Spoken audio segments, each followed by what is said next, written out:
situation in Chicago, man. I'm from Chicago, born and raised there. I ran those streets of Chicago and changed my life. But I want to kind of make people aware of some things that you don't know, because you never really been out there, then you wouldn't know it. And it's going to be hard to believe, but myself, for a fact, and several others that I ran with know this to be the truth.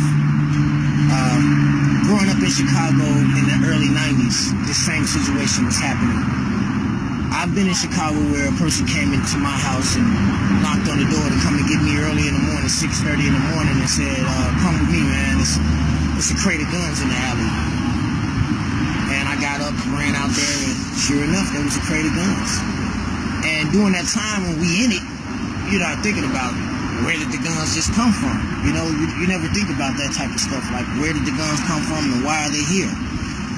But now that I'm older, I can kind of tell you that it's a diabolical plot. Nothing is stopped. The guns are still there. The guns are still being placed in these different strategic communities.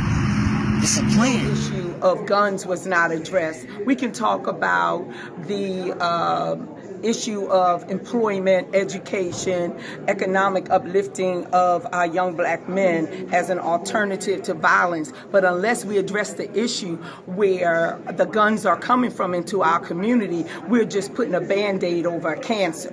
We're going to keep it real. We got to keep it real. We cannot be afraid of the police and to bring them in. Some of them, I'm not doing a blanket about police. I would never do that. I'm saying they're bad police, just like they're racist, white supremacist, Nazi police in the police department are selling guns to our children, who are in turn taking those guns and killing our children. Peace, y'all. Welcome back to another episode of 100% Juice Podcast. And now I'm your host, H-Rap Bay. Before we start, people, I need y'all to like, comment, subscribe, share to all your folks, your phone contacts, Twitter, IG, Facebook, Tumblr, Pinterest. Share it. Anyway, people, I want to discuss the two clips before the show. And also I want to discuss gun violence in America and gun violence in the black community. You know, they say we have black on black crime going on in our community. But as you heard from the clips in the beginning of the show, the young man stated that he will wake up in the morning, his friend would tell him that there's crates of guns in the alleyways. And this is in Chicago, where we had, I think, over 1,000 killings last year in 2020. So how can you go on the news and say that we have black on black crime, and then you have other black people saying the same thing, but you're not looking at the problem or going to the root of the problem why there is crime in the black neighborhoods? You also have a community activist, Paula Peebles. She spoke on the second clip, and she's a part of NAN. That group is called National Action Network, NAN. And she's a part of that. And she's discussing how police are selling guns in the community. And then our racist police, white police, selling guns to black people in the community, black young men, so they can go out and kill other black men. And I know people are going to say, oh, well, they don't have to kill people. But I want to ask y'all a question, people. When you go buy a gun legally in a store, they ask you, do you have mental health problems? Are you a child molester? Have you abducted people? Do you sell drugs? They ask you all these questions, a criteria, a checkoff about your mental state, what you're into, and your lifestyle and different things like that. When you sell an illegal gun on the street, that's not being done. So a cop can sit there and sell a gun to anybody in any state of mind, and he doesn't care. And that person can go out and shoot at somebody, and that's how it starts. You got cops making thousands of dollars a year on top of their own regular salary by selling guns to black men, young black men in the community. And no one's talking about that on the media, in the news. All you hear is black on black crime. So why is nobody talking about the police selling guns? Huh? Because it's all propaganda. Because they trying to sell you a commercial, people. They talk about black on black crime, people shooting every day in the black community so they can show you that Nike commercial, that Coors Light commercial, that Corona commercial. They trying to sell you things. So that's what's going to keep you tuned in. It's talking about somebody getting killed. But the real issue they need to talk about is the police selling guns in our neighborhoods. And no one's holding them accountable. Big gun companies selling guns in our neighborhoods and no one's holding it accountable. HBO was talking about this in the 80s. America Undercover. Guns being left in train carts in LA. So the gang members can take the guns and shoot each other and start the gang wars. The United States know this, but they put the propaganda on the news and talk about gun violence in America. You had 200 guns missing in Philadelphia last year, November 2020, they stated, from the Philadelphia Police Department. 200 guns. From 1975 to 2017, 200 guns we missing. But we know it's 2,000 guns we missing or more. So police are making a great salary off selling guns. And yeah, we know it's some good police out there, but y'all need to start telling on the bad police. Until y'all start telling on the bad police and tell who the bad police selling guns in our neighborhood, then we don't want to hear that good cop shit. Because y'all part of the motherfucking the bad cops and shit. All snakes don't fucking bite or poison you, but you don't put your hand in a barrel full of fucking snakes. So you with the snakes, you a motherfucking snake.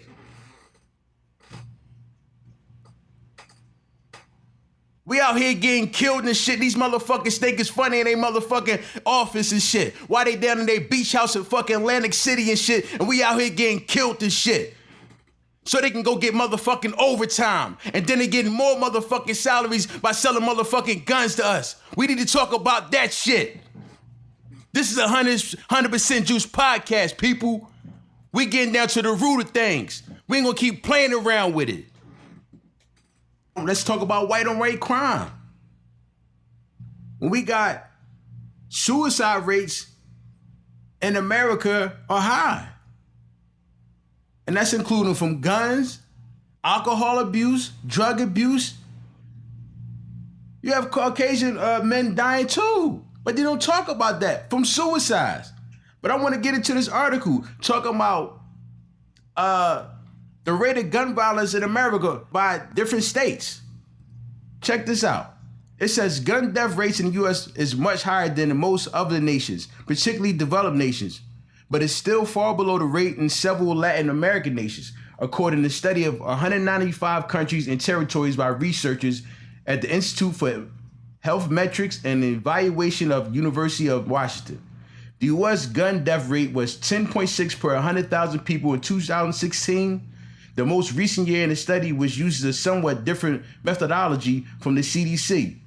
That was far higher than in countries such as Canada and Australia, as well as European nations such as France, Germany, Spain.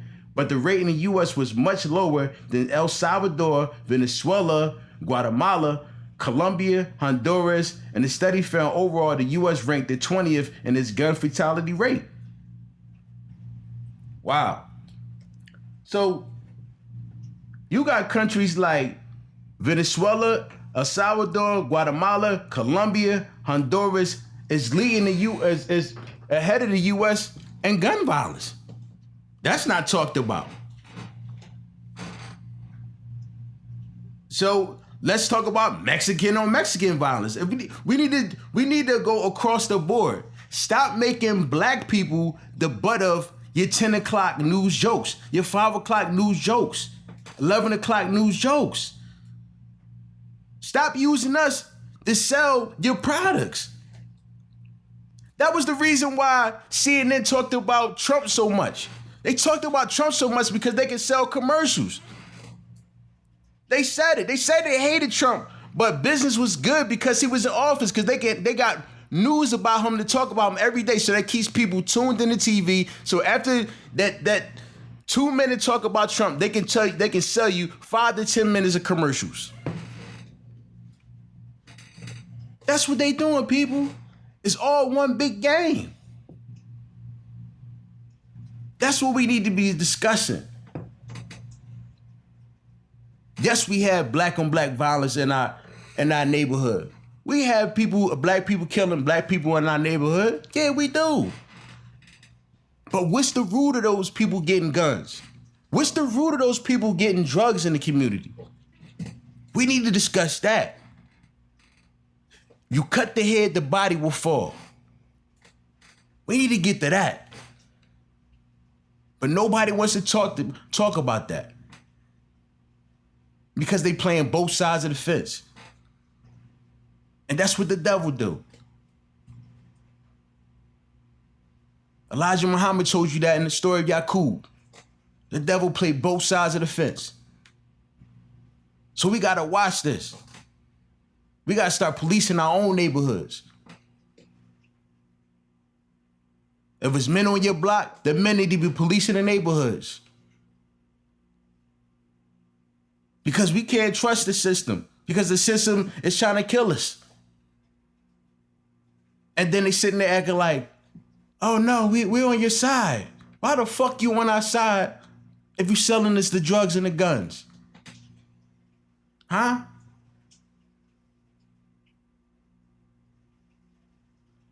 But that's my show, people. Tune in for another episode of 100% Juice Podcast. And I'm your host, A-Trap Bay. Peace. You know, being attacked, like on the black community, I feel that they mad what went down and they not satisfied or just getting removed. They want all the people not in this community but the whole community in the black community. It's a hate. I feel like Kanye sometime. Hottest in the room, crackers never see my vision. Time to play the system, I ain't asking for permission. God don't like me, that's why my rhyme book curse. Dirty motherfucker stole an old lady's purse. Trapped in the trap, all my niggas die of thirst. Ballin' till we die in an all-gold hearse. Never went to school, I ain't never go to church. Hustle all day, mixing weed with the perks. Daddy wasn't there, wish my life was reversed. Reading all these letters, seen a grown man hurt. It's hard being black, fuck this goddamn earth. Trayvon dead, what's a black life worth? Mama pressure up, I think her son made it worse. Daughter got pregnant, her son got murdered. Checked out the news, we the worst of the worst. They kick us in the stomach, then they throw us in the dirt. In the dirt. Automatic weapons, young boys draw. Now we got 3 kids painted on the wall. You looking for the war? It's at your front door. They cut our phones off. Cops said don't call when the streets cry.